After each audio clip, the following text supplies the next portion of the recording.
السلام علیکم ورحمۃ اللہ وبرکاتہ۔ الحمد للہ رب العالمین والعاقبۃ للمتقین والصلاة والسلام علی رسول اللہ ومن نہج بنہجہ الی یوم الدین، اما بعد فاعوذ باللہ من الشیطان الرجیم، بسم اللہ الرحمن الرحیم۔ لا تبدیل لخلق اللہ ذلک الدین القیم۔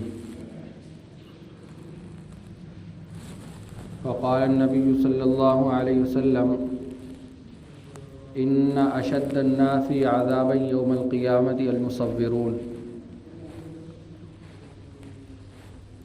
صدق اللہ العظیم وصدق رسولہ النبی الکریم ونحن علی ذلک من الشاہدین والشاکرین۔ محترم عزیز دوستوں،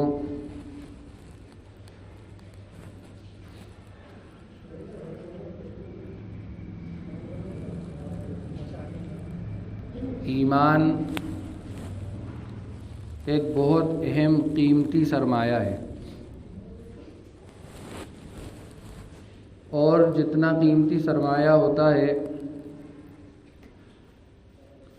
اگر اس کی حفاظت نہ کی جائے تو وہ ہاتھ سے جلد نکل جاتا ہے۔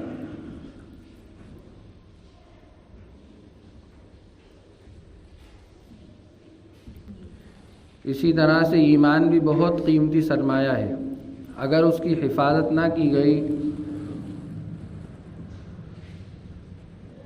اس کو سیکیورٹی میں نہیں رکھا گیا، اس کے اوپر نگرانی نہیں کی گئی، تو وہ ایمان بھی ہاتھ سے نکل جاتا ہے۔ اب اس کی کئی شکلیں ہو سکتی ہیں نکلنے کی، کہ کس کس شکل سے ایمان نکل جاتا ہے۔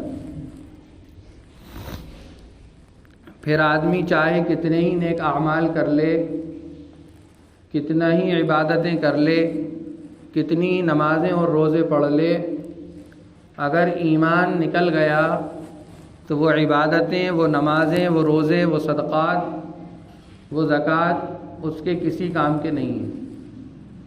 کتنے ہی حج عمرے کر لے، ایمان اگر نکل گیا تو وہ ساری چیزیں کسی کام کی نہیں ہیں، وہ ردی ہیں، ان کی قیمت ایمان سے ہے۔ جس طرح سے زیرو کی قیمت 1 اور 2 کے لگانے سے ہوتی ہے، اگر 2 زیرو ہوں اور 1 لگائے تو وہ قیمتی ہیں، اور اگر وہ 1 ہٹ گیا، وہ نمبر ہٹ گیا، تو وہ زیرو کی کوئی قیمت نہیں۔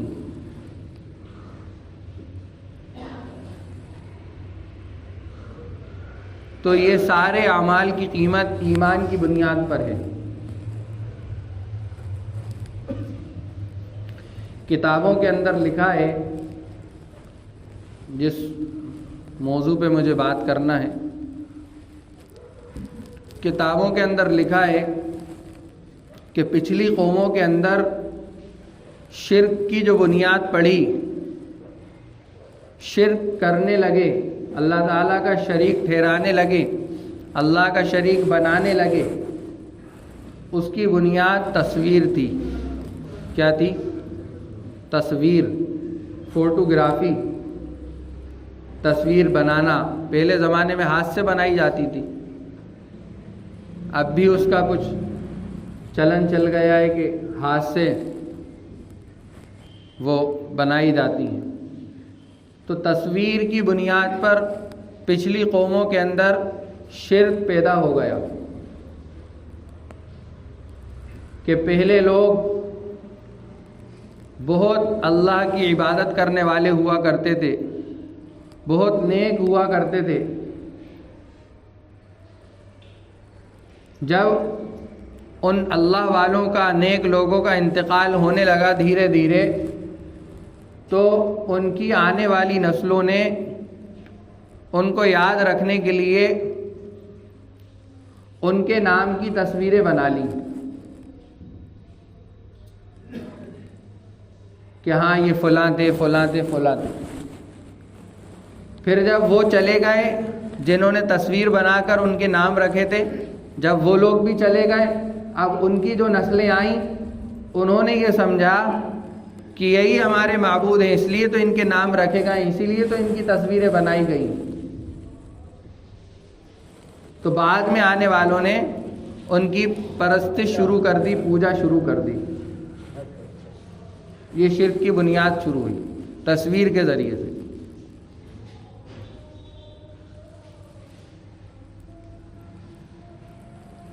تو سب سے بنیادی چیز شرک کی پچھلی قوموں کے اندر تصویر رہی ہے. اس لیے حدیث پاک کا جتنا ذخیرہ ہے، جتنی حدیث کی کتابیں ہیں، ان حدیث کی کتابوں میں کہیں بھی تصویر کے جائز ہونے کی یا اس کے عذاب میں کمی ہونے کی کوئی بھی گنجائش باقی نہیں رکھی. ذرے کے برابر گنجائش باقی نہیں رکھی. تصویر کے عذاب کو کم کرنے کی حدیث کے اندر کوئی گنجائش نہیں.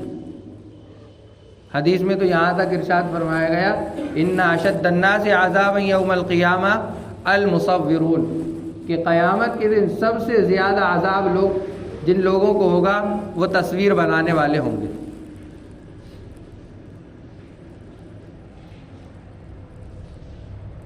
تصویر بنانے والے ہوں گے سب سے زیادہ عذاب.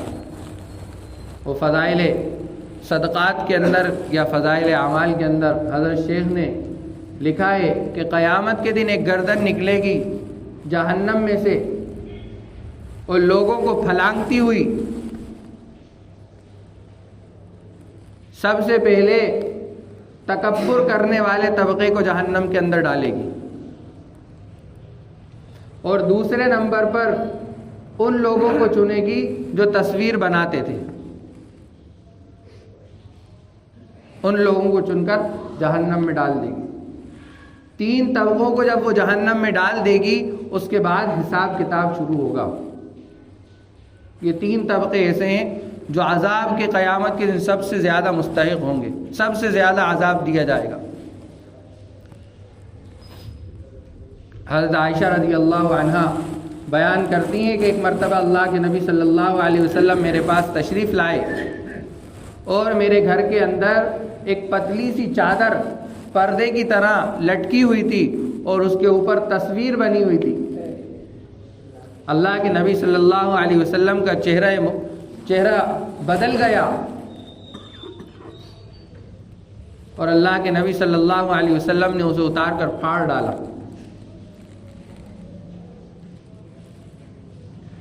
ظاہر ہے کہ حضرت عائشہ رضی اللہ عنہا نے وہ تصویر کوئی پوجا کی غرض سے نہیں لٹکائی ہوگی، اس کی پرستش کی غرض سے نہیں لٹکائی ہوگی. ہمارے ذہن میں بھی یہ بات ہے کہ ہم اپنے گھروں کے اندر جو تصویریں رکھتے ہیں وہ کسی پوجا کی غرض سے نہیں رکھتے یا پرستش کی غرض سے نہیں رکھتے. یہ ہماری غرض نہیں ہوتی، لیکن یہ رحمت کے فرشتوں کو روکنے کا ذریعہ ہے. تصویر کیا ہے؟ کتا اور تصویر رحمت کے فرشتوں کو روکنے کا ذریعہ ہے. گھر میں داخل نہیں ہوتے رحمت کے فرشتے. اللہ کے نبی صلی اللہ علیہ وسلم نے اس پردے کو اتار کر پھاڑ ڈالا.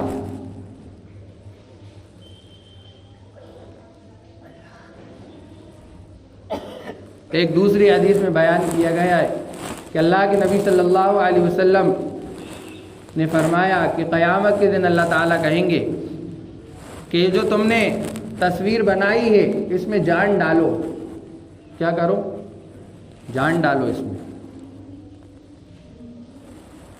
جب کہ ہم ایک ذرے کے اندر جان ڈالنے کے مستحق نہیں ہیں.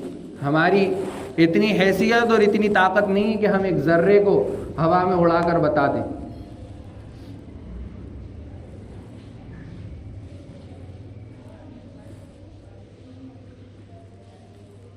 تو تصویر یہ شرک کا ذریعہ بنی پچھلی قوموں کی. اس لیے اس وقت کے علماء کا خصوصاً دارالعلوم دیوبند کا اس بات پر آج تک فتویٰ یہی ہے کہ بلا ضرورت تصویر کھینچنا اور کھنچوانا دونوں حرام ہیں۔ اب ضرورت وہ اس وقت کے حساب سے دیکھی جائے گی کہ ہاں یہ ضرورت کس حیثیت کی ہے، وقت کی ضرورت کے اعتبار سے دیکھا جائے گا کہ ہاں یہ کتنا اس میں ہلکا پن آ سکتا ہے، کہاں تک جائز ہو سکتی، کہاں تک اجازت دی گئی، ورنہ بلا ضرورت فوٹو کھینچنا اور کھنچوانا دارالعلوم دیوبند کا صاف فتویٰ ہے کہ حرام ہے۔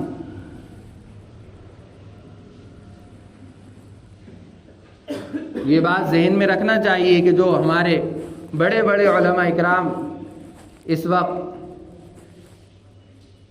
سوشل میڈیا پر کام کر رہے ہیں، وہ ان کے تقاضے ہیں جس پر مولانا الیاس گنبد صاحب کا ایک مفصل بیان ہے اس بات پر۔ لیکن ہماری ضرورت کتنی ہے اور بغیر ضرورت کے ہم کتنے فوٹو کھنچوا رہے ہیں، بغیر ضرورت کے ہم کتنی تصویروں کا استعمال کر رہے ہیں، کھینچ رہے ہیں یا کھنچوا رہے ہیں، کتنی تصویریں ہم نے آج تک علماء سے پوچھ کر کہ کیا یہ چیز ضرورت کے اندر داخل ہے یا نہیں ہے، کتنی تصویریں ایسی ہیں جو کھینچی یا کھنچوائی جاتی ہیں، شاید ہی کوئی ہو۔ اس وقت کا عام فیشن بن گیا ہے، عام فیشن، سیلفی عام فیشن بن گیا، اور گناہ سمجھنا یہ دل کے اندر خیال بھی پیدا نہیں ہوتا کہ یہ گناہ ہے، خیال بھی پیدا نہیں ہوتا، دور سے نکل جاتی یہ بات، چھو کر بھی نہیں نکلتی، عام فیشن بن گیا، ہر چیز کا فوٹو لیا جا رہا ہے، ہر چیز کا۔ بڑی سخت بات ہے یہ، کسی کا برتھ ڈے آ رہا ہے تو بڑے اس کو جو ہے دھوم دھام سے منایا جا رہا ہے، پارٹی دی جا رہی ہے، کئی کیکوں پر نام لکھوائے جا رہے ہیں، ڈانس ہو رہا ہے اس پہ، کون کر رہا ہے؟ مسلمان کر رہا ہے، ہمارے اور آپ کے بھائی کر رہے ہیں، ہمارا اور آپ کا بیٹا کر رہا ہے۔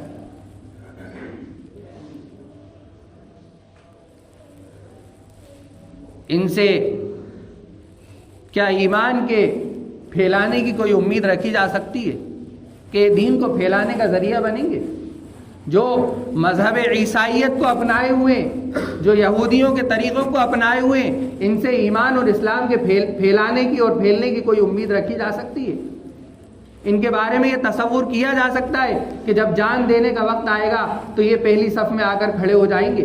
کوئی امید رکھی جا سکتی ہے؟ وہاں بھی فوٹو شروع ہو جائیں گے ان کے کہ دیکھو میں مار رہا ہوں، فوٹو کھینچو۔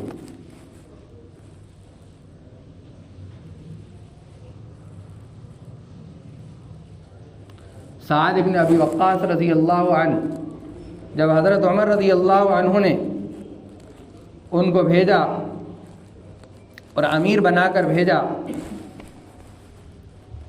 تو انہوں نے ایک پہلوان رستم کو خطاب کرتے ہوئے کہا فَإِنَّ مَعِيَ قَوْمًا يُحِبُّونَ الْمَوْتَ، کہ میرے ساتھ ایک ایسی قوم ہے جو موت کو ایسا پسند کرتی ہے جیسا کہ تم شراب کو پسند کرتے ہو۔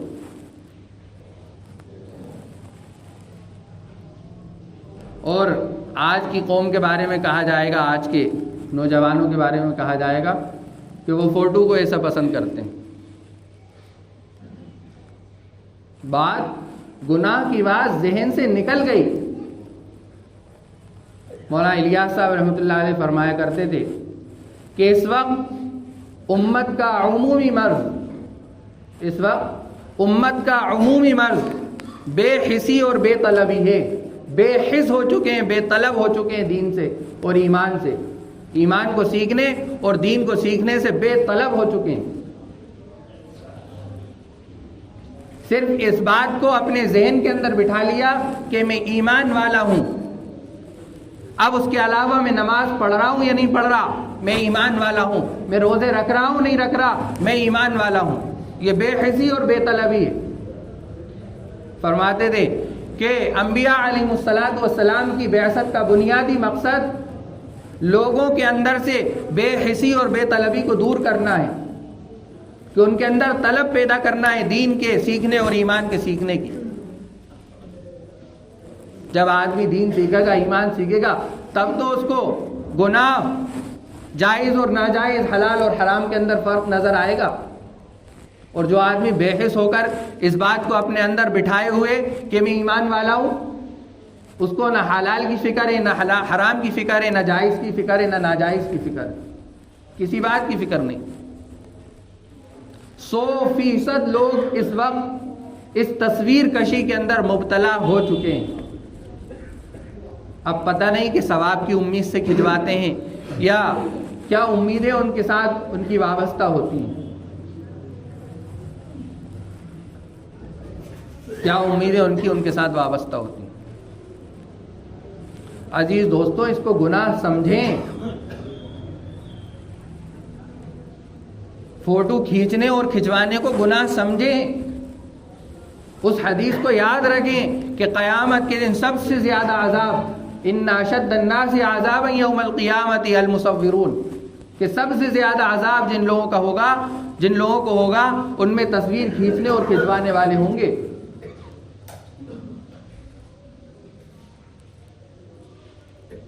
اس کو گناہ سمجھیں. خاص طور پر ہمارے نوجوان، عام چلن چل گیا ہے، عام چلن.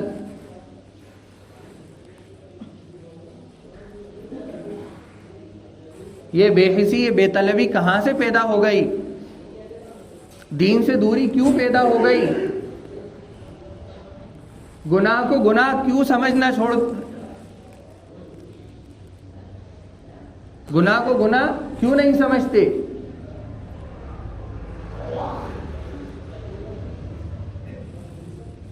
کوشش کریں اس بات کی کہ اس گناہ سے خود بھی بچیں گے، دوسروں کو بھی بچائیں گے. اور شادیوں کے موقع پر تو پتہ نہیں کیا کیا چیزیں جائز ہو جاتی ہیں، کیا کیا چیزیں جائز ہو جاتی ہیں، تصور نہیں کر سکتے. ہر وقت کا فوٹو، شوہر اپنی بیوی کی ننگی نمائش کر رہا ہے، ننگی نمائش کر رہا ہے، دوستوں کو اسٹیج پہ کھڑا کر کے بیوی کے ساتھ فوٹو کھنچوا رہا ہے، دوستوں کے بھی ننگی نمائش کر رہا ہے. اپنی بیوی کو دوستوں کے سامنے ننگا کر رہا ہے. سخت لفظ ہے یہ، اس لیے کہ دل پر چوٹ لگ جائے، اس لیے سخت لفظ ہے. اس سے باز آ جائیں.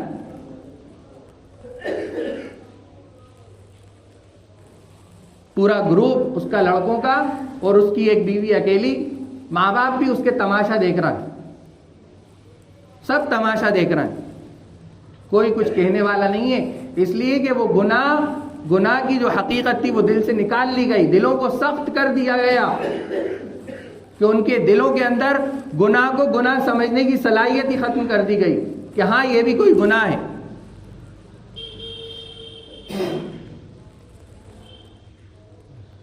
اس لیے عزیز دوستوں، اس بات سے باز آ جائیں، ورنہ پچھلی قوموں کے اندر جو شرک کی بنیاد پڑی تھی وہ تصویروں کے ذریعے سے پڑی تھی. کہ پچھلی قوموں کے اندر جو شرک پیدا ہوا، بت پرستی پیدا ہوئی، پوجا پاٹ شروع ہوئی، وہ اس تصویر کا نتیجہ تھی، اس تصویر کا نتیجہ تھی. شیطان نے دھوکے میں ڈال دیا تھا اس تصویر کو لے کر. اس لیے آپ حضرات سے مؤدبانہ درخواست ہے کہ اس گناہ کو گناہ سمجھیں، خود بھی رکیں، دوسروں کو بھی روکیں، خود بھی رکیں اور دوسروں کو بھی روکیں. اللہ تعالیٰ مجھے بھی، آپ حضرات کو بھی کہنے سننے سے زیادہ عمل کرنے کی توفیق عطا فرمائے. وآخر دعوانا الحمدللہ رب العالمین.